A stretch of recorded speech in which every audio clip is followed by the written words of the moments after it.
বিসমিল্লাহর অলৌকিক শক্তি। এই বিসমিল্লাহর ফজিলত অপরিসীম। বিসমিল্লাহির রাহমানির রাহিম হচ্ছে রহমত এবং নিরাপত্তার প্রতীক। এই আয়াতটিকে পবিত্র কোরআনের মুকুট বলা হয়। এর অর্থ হচ্ছে, পরম করুণাময় আল্লাহ পাকের নামে শুরু করছি, যিনি অতি দয়ালু এবং পরম করুণাময়।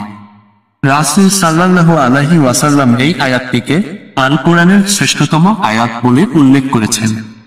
এই আয়াতের মাধ্যমে মহান রাব্বুল আলামিনের অতি দয়া করুণাসূচক রহমান ও রহিম নাম দুটো মানব কুলের জন্য সর্বাগ্রে উপস্থাপন করা হয়েছে। এই জন্য বিসমিল্লাহির রাহমানির রাহিমের গুরুত্ব ও মাহাত্ম্য বেশি। নবী সাল্লাল্লাহু আলাইহি ওয়াসাল্লাম বলেছেন, যে কোনো ভালো কাজের পূর্বে বিসমিল্লাহ পাঠ না করলে কাজের রহমত বরকত আশা করা যায় না, সুফলও পাওয়া যায় না। বিসমিল্লাহির রাহমানির রাহিম জিকির ও আমলের মাধ্যমে অধিক সওয়াব ছাড়াও অসংখ্য শুভ এবং সৎ কাজ তড়িৎ সম্পন্ন হয়।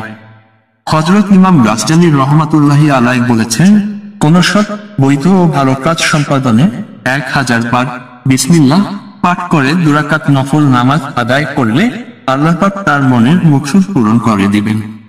হযরত শাইখ আবু বকর সিরাজ রহমাতুল্লাহি আলাইহি বলেছেন, যদি কেউ 625 বার বিসমিল্লাহির রাহমানির রাহিম লিখে সঙ্গে রাখে, তবে তার কোনো আপদ বিপদের আশঙ্কা থাকবে না। তাফসিরে কাবিরে বলা হয়েছে, রাসূল সাল্লাল্লাহু আলাইহি ওয়াসাল্লাম বলেছেন, কেউ 4000 বার বিসমিল্লাহির রাহমানির রাহিম পাঠ করলে রোজ হাসরে তার পতাকা উড্ডীন থাকবে। ওলি আউলিয়া, পীর মুর্শিদ, বুজুর্গানে দিন ব্যক্তিরা বিসমিল্লাহির রাহমানির রাহিম আমল করতেন এবং এই আমল দ্বারা অগণিত উপকার পেতেন, যা পরীক্ষিত ও সত্য। তাফসিরুল মারিফুল কোরআনে বিসমিল্লাহ সম্পর্কিত স্থানে নানা উপদেশ রয়েছে।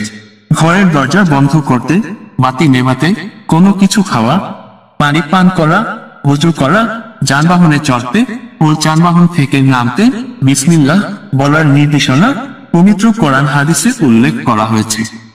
আল্লাহ পাক এমন সত্তার নাম, যে সত্তার সমস্ত গুণাবলীর এক অসাধারণ প্রকাশ হচ্ছে বিসমিল্লাহ।